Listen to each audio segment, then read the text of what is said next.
akkor mondom, hogy arra úgy, hogy Annika nagyon várt a telefont. Ja, jó van akkor, oké. Másodikán, júli másodikán. Igen, igen. Na.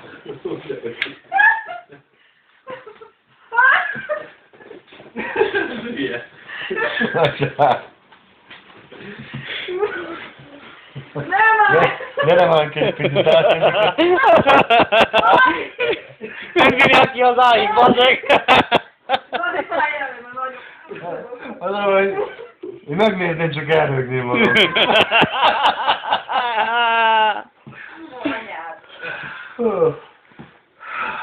Mi van? Te egy hülye buzi vagy. Meghallottad órod? Nem, csak megcsókoltam. Olyan tele van nyállal.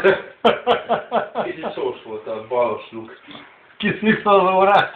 De annyira egy hülye, egy idiót legyen. Ugyan már. Nem tudom, miért vagyok Visszatársak. Biztos, ilyen én el.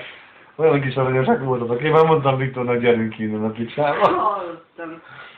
Szereti az Csak én nem udvarságot. élveztem Persze. egyáltalán.